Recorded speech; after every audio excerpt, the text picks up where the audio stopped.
Hello, everybody. It's Wednesday, 19th of July, 2023, and we are here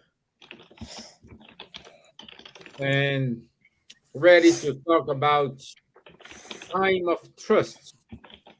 Time of trust is a wonderful topic in which nowadays is something we need. And of course, thank God I'm not alone here. I have these two best friends here. And good evening, Miss Gibbons. How are you, my dear? I'm very well. Good evening, everyone. I'm well, and I hope everyone is well too. And, in a nice place emotionally and also physically. And it's an interesting topic today, as usual. And there's lots to meditate on. So, hello, Steven, and hello, Charles, and hello, everyone. Boa tarde a todos que estão conosco ou que vão entrar ainda. Hoje nós vamos falar sobre um tópico bem interessante para a gente meditar. Espero que todos estejam bem, na paz do Senhor. Thank you. Great. Bonsoir, Charles. Bonsoir Stevan, bonsoir Silvia, bonjour, bonsoir à tous. Très heureux d'être à nouveau parmi vous aujourd'hui pour parler aujourd'hui de ce sujet de la confiance et de la foi. Hello, good morning, good evening, everyone. Very happy to be here again with you today to talk about trust and faith. Great. Okay, let's jump to our video here. Let me share my screen.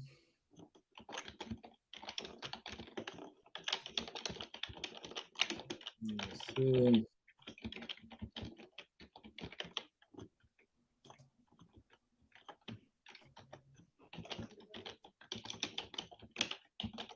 Okay.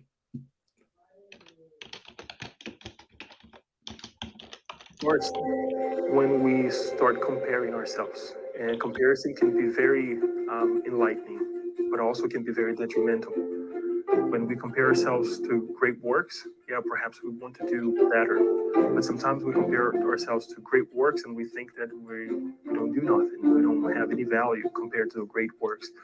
But then when we see that the little that we can do perhaps can bring a change, can make a change, and it's okay. Sometimes that little that we can offer can go many, many ways, right? And can go, different ways, and that we can even imagine. We often bring back the parenting situation. We often don't give any value to the times that our parents lost sleep. A mother loses sleep with a child, and that goes unnoticed. And it's the same thing. A mother can feel sometimes that perhaps if the kid does something wrong later on in life, that she didn't do a good job. She did an amazing job, but it was just a matter of how valued those little moments were.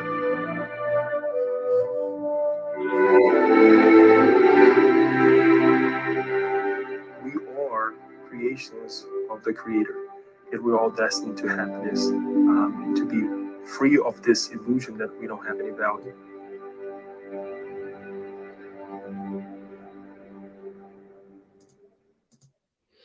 Okay. Hansel was able. Okay, so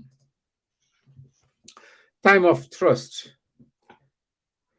The trust we are talking about here today, it is mainly the trust in yourself, the trust in your values, the trust in your mind, the trust in your ability to do something, your trust in your will to accomplish something, to reach a certain goal. And as you can see, you are the piece, the most important piece in this entire engine. But in order to work, we need to trust in ourselves. We need to rely in our decisions. We We need to have faith, not faith in terms of religion, faith in terms of I do believe in myself, I do believe in my abilities, I do believe in my capability. That's the faith we're talking about here. In order to start, Charles, is faith divine or human? That's a good question. Short one, but good. Again, it's a question of understanding of the word faith. Okay. One of the most known faith is, do you have faith in God, for instance? You have faith. Do you have faith in the divinity? So this means, do you, human, have faith in the divinity?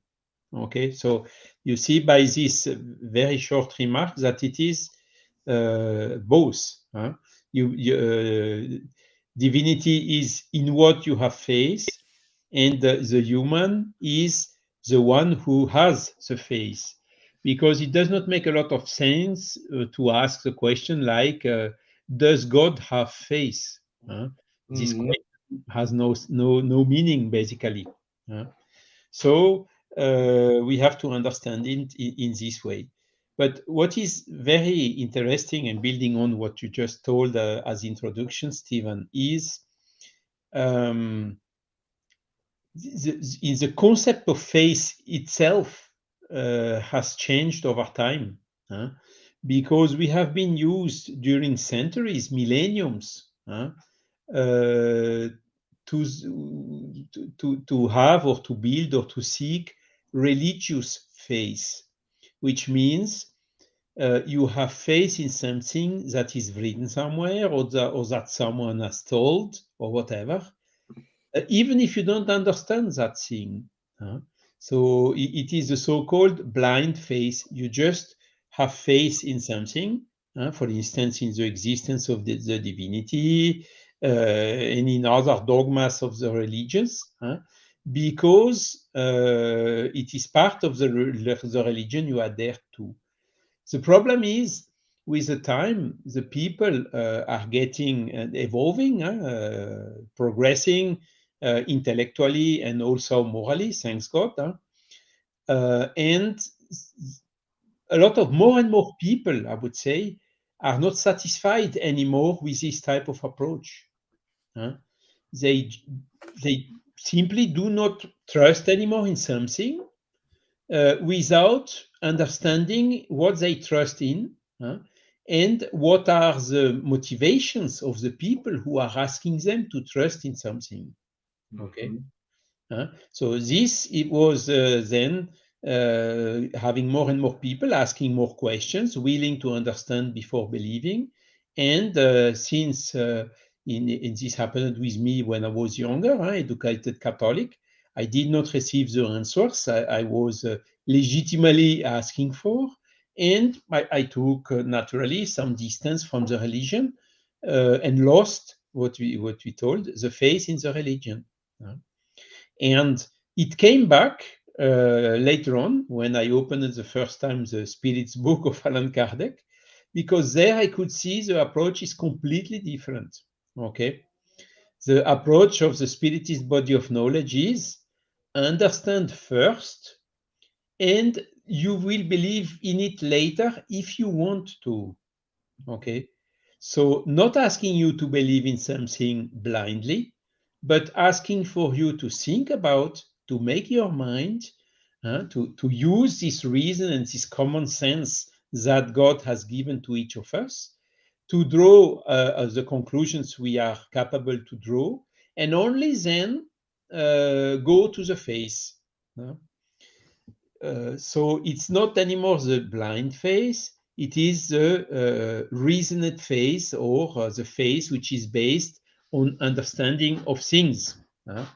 It's like if you ask me, do you believe in the law of universal gravitational attraction? Yes, okay. The sun and the earth are attracting one the other, and the sun is turning, and the attraction is compensated by the centrifugal force, and having then all the calculations giving exact result of whatever we are observing in nature. Okay, so basically we have an understanding of it. So we have faith that the gravitational forces are a reality. Even so, their intrinsic nature is not yet determined by science.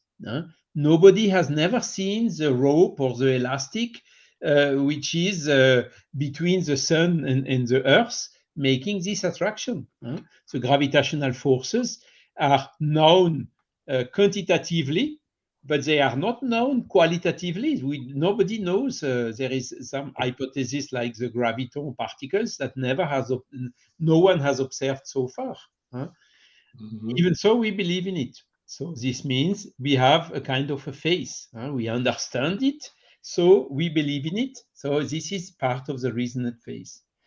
And why do I tell you this example? Because in the spiritist body of knowledge, it's as I told already, a disruption, okay, a big change, okay, because we are so far in a materialistic box, believing only in what we are seeing, only the tangible matter and so on.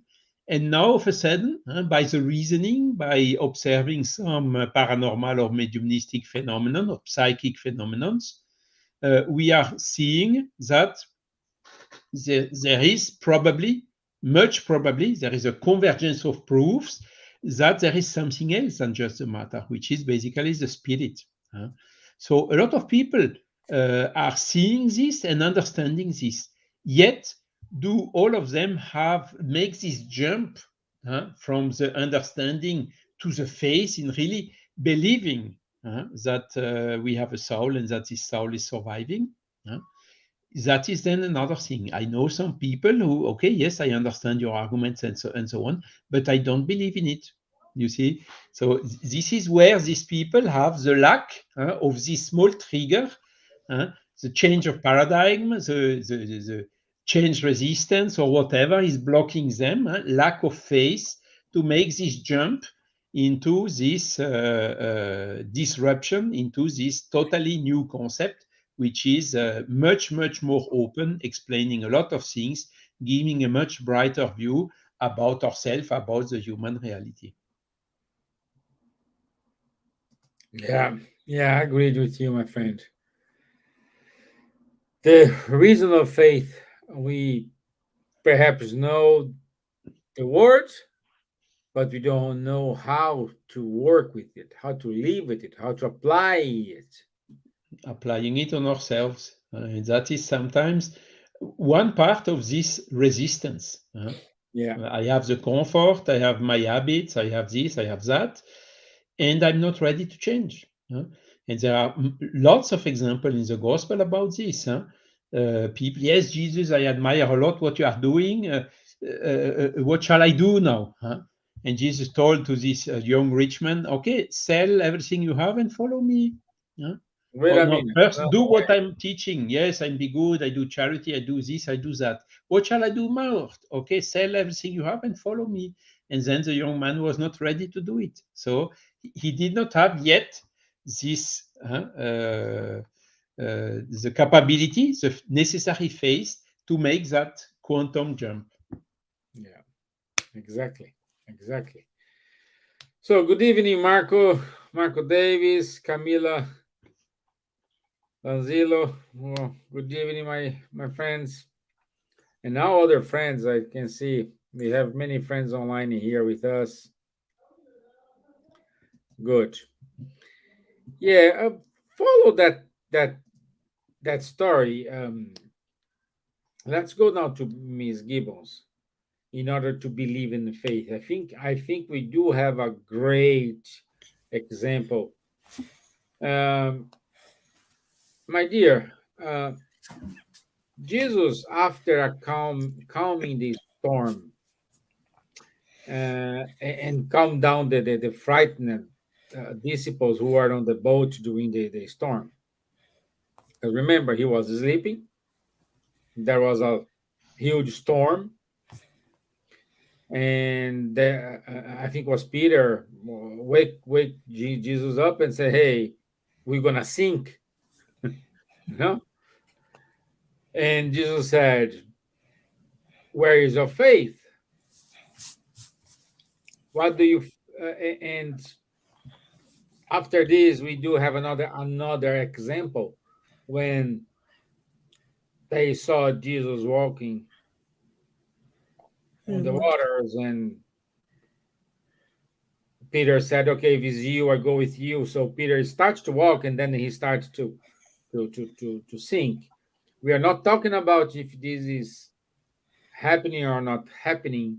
We're just using here the example to understand and to ask you, my dear, what do you think he meant when he asked to the disciples that question? Where is your faith?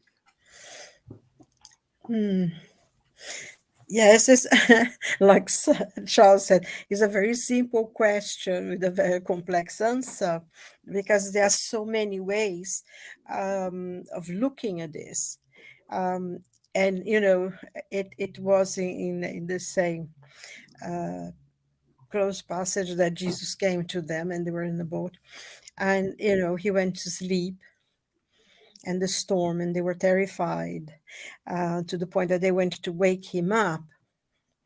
And, Jesus calmed down the storm and everything. And they were afraid because they thought, even the winds obey this man. Mhm.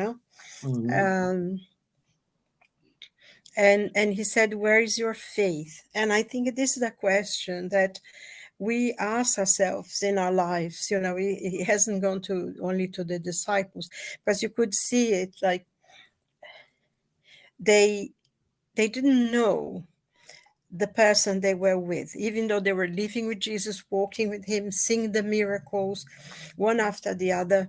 And they had, after this, actually, if I'm not mistaken, was before, he went to Gadara, and they had seen a major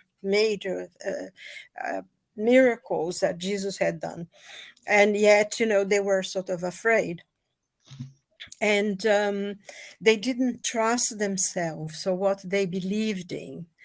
They believed in God for sure. They were, all in all, although they were simple men, but they had some religious feelings within them. Otherwise, Jesus wouldn't have chosen them. But when it came to the most difficult times, they couldn't trust themselves that God would look after them. And I think this is one of the things, because I think what Jesus meant to say is that you have faith that God will be there to help, that we are never alone. And at the most difficult times, that we have to have that strength, and also not only faith in God, but faith in ourselves. Because I think this is a very important point that you both made before, in the sense that, first of all, we need to have faith in ourselves, that we can overcome, that we can do things, that we are prepared to make changes in our lives. Because a question of trust, a question of, faith nowadays is so, everything's that used to weigh a lot. Nowadays, everything seems to be so light and dismissed. But this is a profound knowledge, something inside you that really gives you that force, that strength. And we needed to have that at the really very, very difficult times, is when we're feeling that we are lost, that we are in such a battle that we cannot fight alone. I Mhm. think those are the times that we need to hold on to something, to have the faith and the trust that we are not alone, that someone is there. And I think, in a way, if you look, we doubt. I always remember the words of that message, the footsteps in the sand.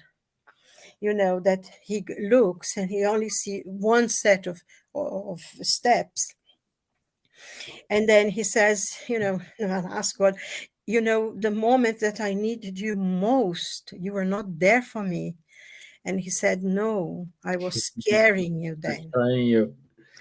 That's why you only see the 2 feet. But, and I think that's so much in our lives, not only in relation with faith in God, in ourselves, in people we know, in our family, in our friends.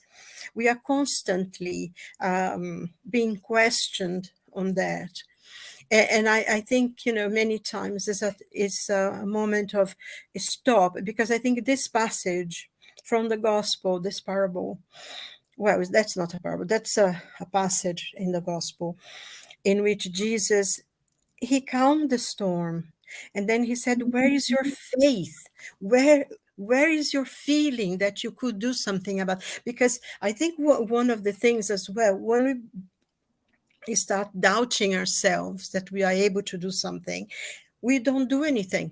We just sit there, and if you think maybe that's what the disciples did. They started running around, because that's what you do when you're scared, and screaming, and not trying to hold on to the sails, or try to get the ropes, or something. They were just frightened. And I think that's the thing that Jesus wants to call the attention to, because when we get very frightened, very confused, lacking in faith, we feel that we are not able to do it. We cannot reach out to someone to help us. And we cannot trust that God is there to help us and support us. And many times when we have these moments of doubt and confusion in our lives, that we are having to decide something, we have to take, decisions that some will change our lives, but others are just decisions, and we postpone it because we don't trust that we can find the right way to do something. Yeah. Or we cannot trust that we'll be able to cope with the consequences of what we're doing or what we need to do. So in a way, once we lose faith in ourselves, everything falls down. It's like a house of cards, isn't it? You would have one out and everything falls. And I think this question, where is your faith, is something that has come throughout the times, throughout the millennia. If we ask ourselves in any situation in life, where is my faith? How do I feel? Will I be able, if I feel I cannot do by myself, who can I ask to help me? Can I pray as well? Can I do this? And I think that's what he really, that we need to have faith and to hold on to things at the hardest times.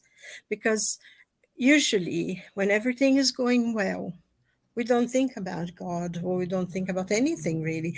We just go in our merry way. There is a passage actually in Surah 48, if I'm not mistaken, of the Quran, that he talks about prayer. And he said, when you're happy, you don't pray, you don't even remember that God exists or anything. But as soon as tragedy, because the Quran has a beautiful language, actually, but it says, as soon as tragedy comes into your life, you melt yourself in prayers, And I think this is so true, because then we remember God, and then, of course, nobody helped me at that time. And you were helped, we have no idea how many spiritual benefactors came around us to, give you those little ideas how we solve a problem. Just say, hold on, be strong. And I always remember there is a passage in the gospel that I think talk about the poor people in the streets and everything. And I think it's a person of Caritas, if I'm not mistaken. And he goes to the person, hold on, be strong. God's with you. They go to those people who are losing hope, who are desperate, who are completely feeling unable to do anything. And he goes to he said, go on, God is with you, he's looking after you, have courage, give you strength. And at the same time, they talk to other people to help them, and I think we hear those voices so many times. But and then afterwards, if we are able to, oh yeah, I was really good then, I had all these ideas and I solved the problem. But if we had the trust, I think, if nothing else, to believe that we are never alone, that there is support, there is help, there is something, um, helping us there. And sometimes the help will come through friends, through even strangers will give you, Yeah.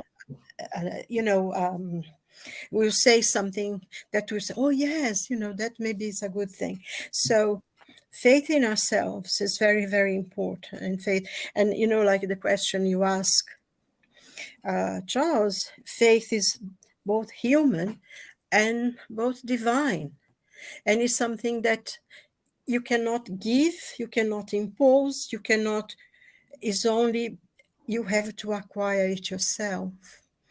There's a poem, I think, by Fernando Pessoa, that he talks about this person who doesn't believe in anything. It's, oh, I don't believe this, I don't believe it. And then he said, believe, believe in something, because otherwise you won't be able to survive in this world. And, even people say they don't believe. I think you said something about that, Stevan. He takes a bus, he takes the tube, he flies a plane. He believes that the people driving the plane, the train, whatever, Exactly. know what they are doing, So it's, oh, I don't believe in anything. No, you're wrong. You do believe in something. Otherwise, you would never fly or anything like that. So it's a very important question for us to ask ourselves, especially when we are at the crossroads in our lives, when, feel overwhelmed by difficulties, by problems, I think we need to probably this side, that way, which path shall I and a little humility will go a long way, because I think faith's also having a little humility, that we are not, although we have faith in ourselves, at times we need help. So that's what I think. Yeah, yeah. I agree with you, my dear. We must have a faith. Uh, but the point is, we need to.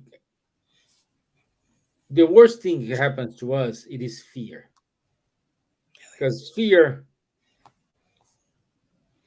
He's don't destructive. allow us to progress, don't allow us to go further, don't allow us to evolve, don't allow us to live. Because all the time you are fear of this, fear of that. So, and faith, what the faith we are talking here is exactly the opposite of this. But then we have the what Charlie says. Okay, faith is one thing, but what is your reasonable faith? Reasonable faith, let's use Kardec here. Understand the pros and cons, and then make a decision. You not just go, oh, God's gonna help me. Well, of course He's gonna help you, but it's your decision if you jump from a rock without a parachute, even God helping you. Yeah, but there is that story as well, isn't it? Actually, somebody was telling me the other day this story. I think she read it somewhere, of this man who was in a boat. Was it in a boat, or he was in some situation, and no, he was caught by the waves or something, and he went, and they said, "Please, God, help me! Please, God, help me!" And then somebody came with a boat and he started shouting at him, come, you Oh, know. yeah, I know the And story. you know the story, so he didn't know, because God is going to help me. And then Exactly. something else happened as well. Somebody, is trying to help. No, God is going to help me. Then of course he drowned. And then he came and said to God, you didn't help me. I sent you 2 boats and something else, and you didn't take it, because God will help us in different ways. He's not, of course, he's not coming down, but through people, Yeah. it will be that hand that's there to help us at that time. That's Yeah. how he will help us. Yeah, and this has a connection with the video we saw today. We need to value ourselves. We have a value. Like in this meeting, we do have a value. In your work, you have a value. In your house, you have a value. In your friends, in a group of your friends, you do have a value. Everyone has a value. So we needed to take advantage of this.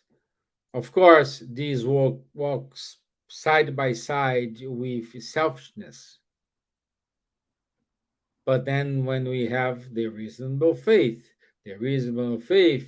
will not allow us to move the swing line and go to to to the selfishness. So, Charles, if you start to have faith, do you think that faith it is contagious? Yes, in a certain way, yes, because again, as you explained also, when you have faith in what in what you try to do, you have more chances to succeed in what you are doing. Okay, so the people which are around you, they look at it and they learn from it. So faith, yes, is contagious. And by the way, blind faith as well is contagious, because Yeah. you have religious groups which join together around the same blind faith. So it is indeed contagious, yes. And yeah, I mean, it's so obvious. No? The spiritist body of knowledge is explaining how the faith works, huh? Because we know from the spiritist body of knowledge that our thoughts turn into reality in the spiritual world. Okay, the so-called ideoplasty. For instance, the magnetizers, or the people who have the faculty to cure some diseases, they have this faculty only because they have the strength of their thought. Huh? The hypnotizers, the same. They have the strength of their thought in order to suggest what they want to suggest to the subject which is getting hypnotized. So we have today evidences which are clearly explained by the spiritist body of knowledge how the face is working. Our thoughts are emitting some type of thought waves, which are being transmitted through the universal cosmic fluid exactly to the person which we are thinking about, for instance, even if it's a deceased person. And this new reality is really adding on in the understanding of the power of thoughts, how it works, and how we can succeed, for instance, in healing or in some other action like this. And this, of course, as when you understand it, is also somehow contagious, because the people, by understanding how it works, they are, of course, stronger in order to try to apply it. You were talking about fear, Stevan. Human being has fear about what human being doesn't know. Huh? Generally, we have fear about what we don't know. Huh? If, for instance, there is a fire now surging in front of us, we have fear and we run away. Huh? But the fireman, he has no fear because he knows he has his intelligence makes him understand the risks, what are the elements of the fire, how to fight it, and he is replacing the fear through an action which is driven by intelligence. So, and this intelligence is, of course, also giving him the faith and the courage in order to proceed in acting on somewhere where most of the people are just running away. Yeah, it's important, and the people today are quiet. So,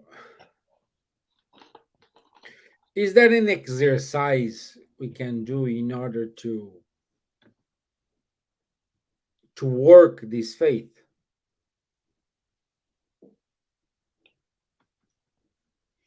Yes, Say, as I just explained, the fireman worked his faith for fighting against fire through his intelligence.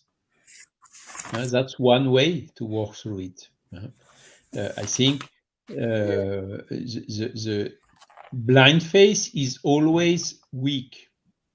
Okay, and the blind faith has also another risk, which is fanaticism. Some blind faith, not all the blind faith are good or trustable or positive. You have the people who are manipulated can be manipulated and induced to make negative things.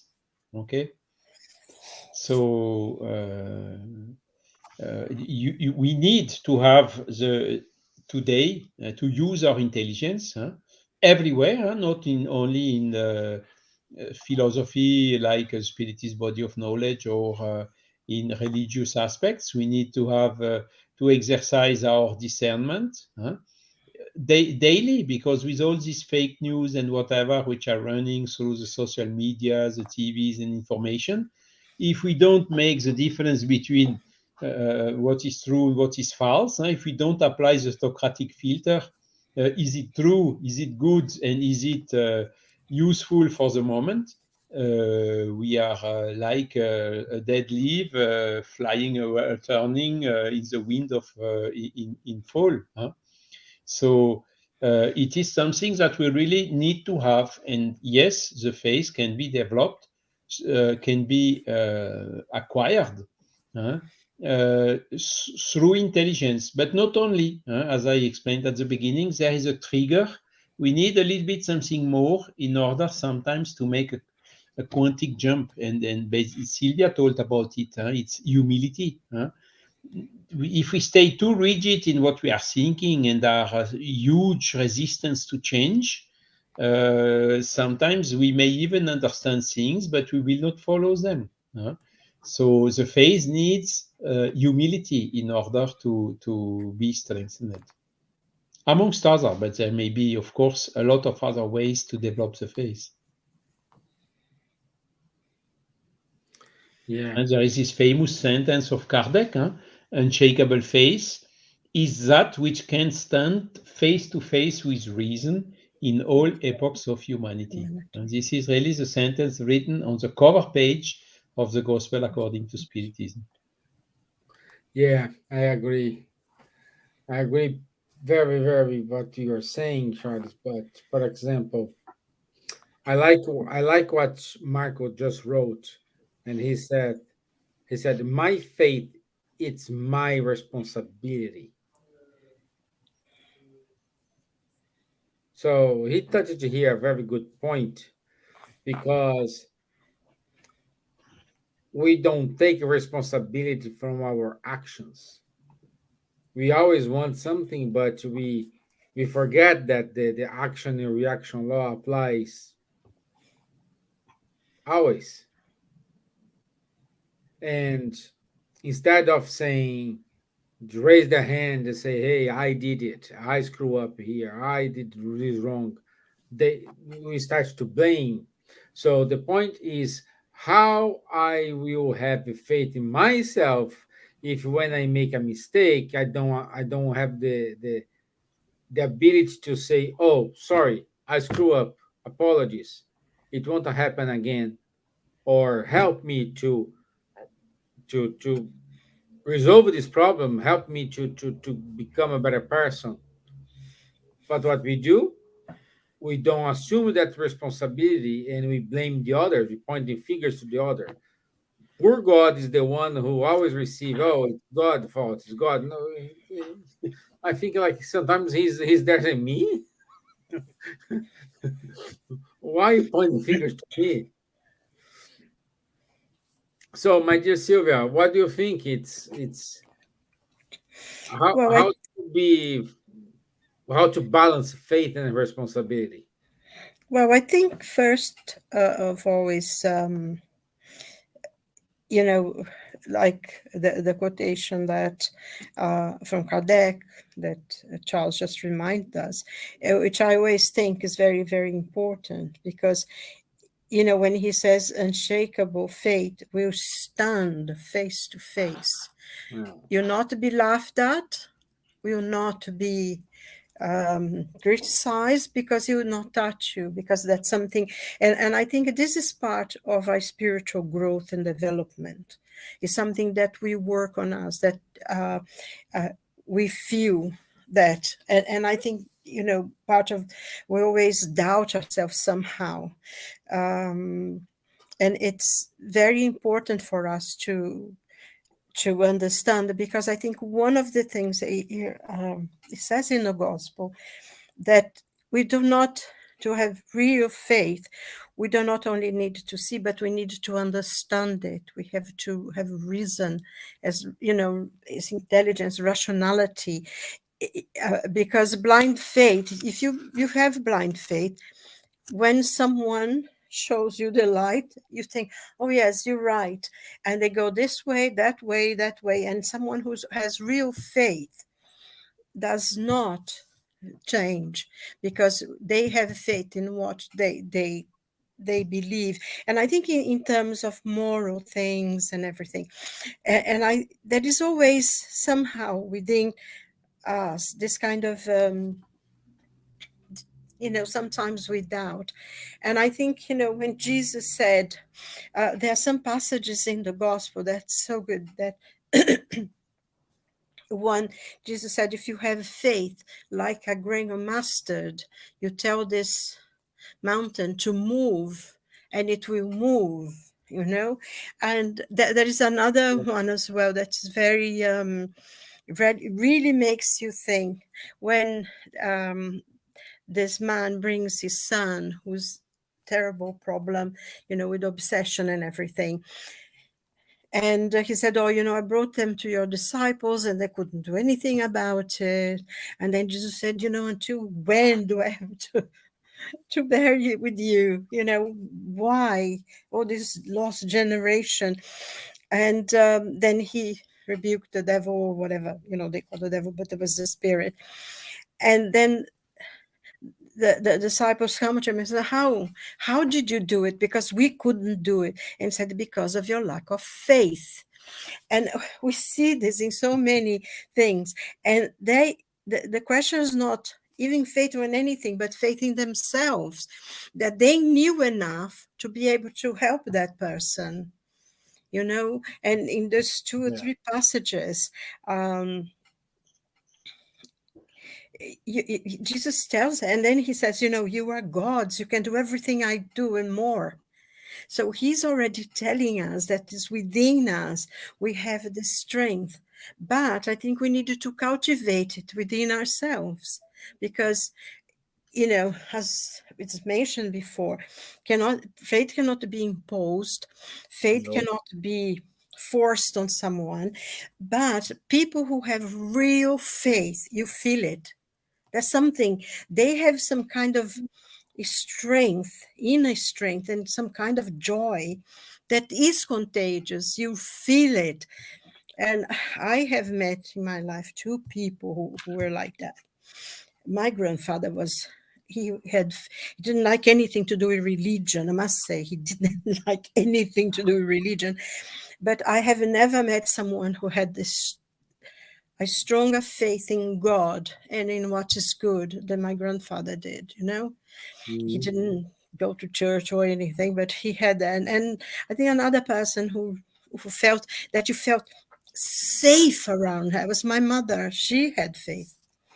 The things could be, and sometimes life was very hard. And she had this thing that no, God will help us, and we're going to go through it. Everything is going to be all right. It will go. Have courage. We're going to do it. And we felt safe because we knew somehow. I don't know why, but she probably inside had worries, but we felt safe, and we could know, yes, we're going to do it, and we did it. We overcame so many difficulties, and I think that's when you say faith is contagious, because you see someone says, no, let's go and pray now because everything is going to be all right. And then, even you go to pray with that person and you think, oh, yes, it's going to, because I don't know how to put it. It's like a light that the person has inside. That's that inner strength that really makes you feel safe, makes you feel that you can achieve anything. It gives you that, it's like awakens inside us the faith that we have as children of God. Because as children of God, as His creation, we are inheritors of the universe, and we don't know it. We doubt it. So I think it's contagious, I think, because when you find someone who has that faith, they awaken in you that power that we already have within. I feel that, when you find people who have real faith. Not, oh yeah, no, it's, there is no doubt about it there. That's strength and certainty. And they change, they change their minds, they change their opinion. They're not fixed, stuck in a rock. Yeah. If something different happens or something, they can change their mind about certain things, but they don't lose the path. And I think that's when it's contagious and touches you. And, like the gospel says, it touches even those who don't want to be touched by it. they say even those who don't desire it, they are touched by the faith. So Yeah, like Charles says, this is contagious. How, let's say, what we need to say, not convince. For example, let's take the example of the centurion. He came to Jesus and said to him, "Hey, my servant, or my man, my servant, yeah. my servant, it is about to die. He's ill. Blah blah blah blah blah blah blah." And then Jesus, "Oh, let's go and see him." And he said, "No, say a word, and I And he'll believe be healed. he'll be healed." Jesus said the word, and when he arrived, and when the centurion arrived, the servant was healed. How, this happened here in Ireland, for example? People are lack of faith. When we start to talk about spiritism, they don't have a faith. And many people asking me where, how to get it, where I find it. So the point I'm saying here is, when we want to engage in a conversation with someone about faith, how to run away from the jargons. Oh, you need to have faith in yourself. No, I mean, I think one of the question is, where do I find faith? In your own heart. In your own heart. Because I think that's where you find faith. And, like you said, there is no jargon, there are no words, all you need to do, trust yourself. No, look at your heart. And see, you love your family, you love your children, people have that thing there. And because, especially in places where religion, the power of the religion's body, the church and everything was so destructive and so domineering for such a long time, is very difficult, because a lot of people say, oh, they say this with one word, but they do something different. And that's another thing that Jesus warned, don't do what they do, they say something, but they do something else. And I think a lot of people, that's why they say they don't have faith. But they can have within themselves, in their own heart, they can. And I think I would say that to someone. I don't know what Charles thinks. Yeah, Charles. Yes, of course. It is, as I told, this trigger, this game changer somehow. And it is in ourselves. It's implying some courage of faith as well, in order to courage for the change also. Without this courage, we may miss a lot of opportunities, because I would like, adding on, I just what I said a little bit before, is to see the effects of the faith and demonstrating, look what the faith has enabled you to do. And this is also demonstrating and convincing the persons. And in the last paragraph of the chapter 19 of the Gospel, there is a communication from a spirit, which is finalizing like this. I just ask you a couple of seconds to read it. If all incarnates were fully convinced of the forces they bring within themselves, and if they wanted to utilize their willpower to put it to serve these forces, they would be able to accomplish that which till today are still called prodigies, but which nevertheless are nothing more than the development of the human faculties. And I think it's everything about that. Léon Denis is also insisting the power of our soul. There is so much power in our soul. We are capable of so many things, but we need to have the understanding and the faith in order to act our will and to utilize this immense power which is in our souls. Yeah.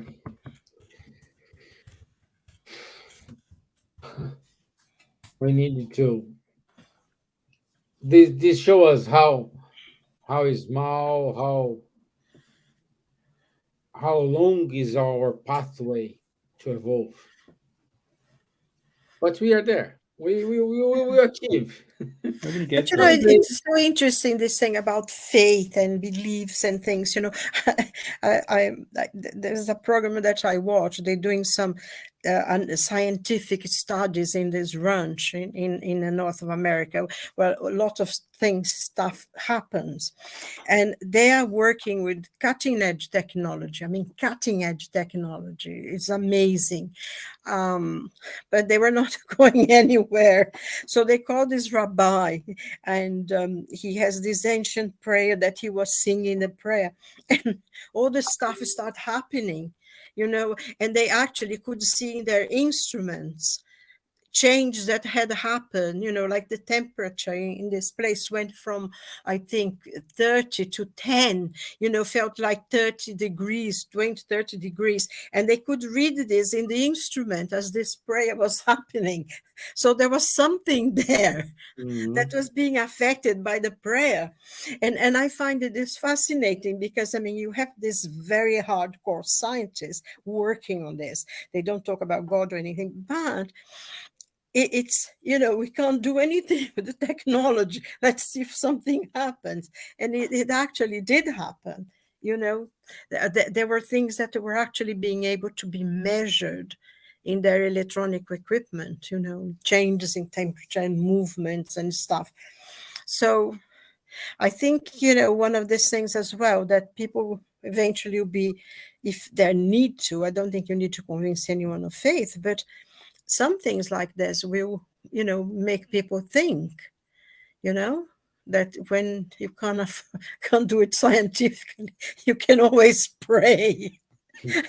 And it's something actually. When the science doesn't work, we start to pray, Yeah, but the interesting thing is that, something did happen, and they could see, like this full temperature in the place, and they could read the transformation of the, in the computers and everything. So there you are. We're all learning all the time. Yeah. This will convince someone. Yeah, we have to. Yeah. We have to. We have. If nothing else, we need to have faith in ourselves. That, like I said, we're good enough. We are good enough. We shouldn't compare ourselves to anybody, because every little thing we do, because, we tend to recall this, they're doing this big thing, but someone could not be doing the big things if we're not doing the small things in our turn. So everything is important,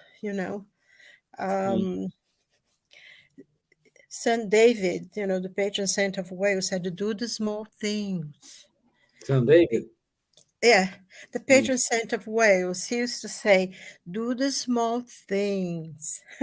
And it's true, because without the foundation, the most amazing architect, he could not build if they wouldn't put a proper foundation on the building, And I think that's what we need to do. Every little thing we do is important, because we are there at that moment in the right place, and we need to do that. I think so. Everything counts in the end. Yeah. Yes. Yeah, lovely. Great. Good conversation today, my friends. We need to have faith in ourselves. We need to believe.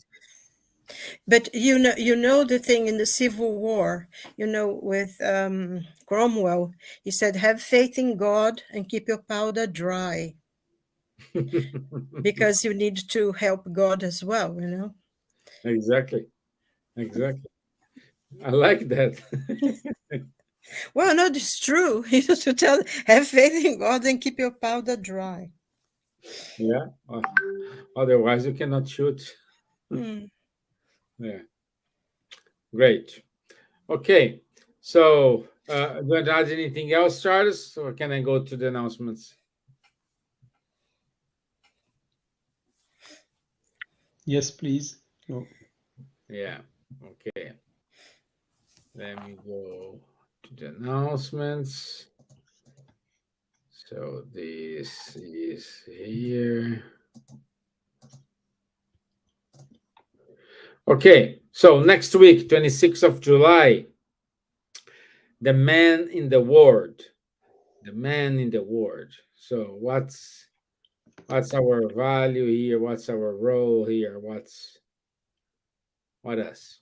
Good topic. I like it. So I hope to see you all next week to talk about it. So the study group on the spiritist psychology. So our friend Fabio Assunção has the details. The group is still going on. As far as I can see here, the group, the studies goes up to December. Every Saturday, 10:30 a.m., Charles, Munir, and Guilherme, they hold a course on the Medium's book. You have the link and the passcode to join the meeting. And also, every other Tuesday, Faye Waddington and Rafael Caldas, they hold the conversations on mediumship. And every Monday, Ebon Paris, she has a study on the book Astral City, or it is not solar. And that's it, my friends. Thank you. Thank you for your time. Thank you for your patience. Thank you for your faith. Thank you.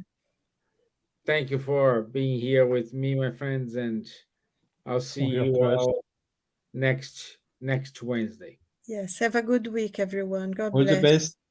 Thank God you. bless. Bye-bye. Bye-bye. Bye. Au revoir. Bye bye.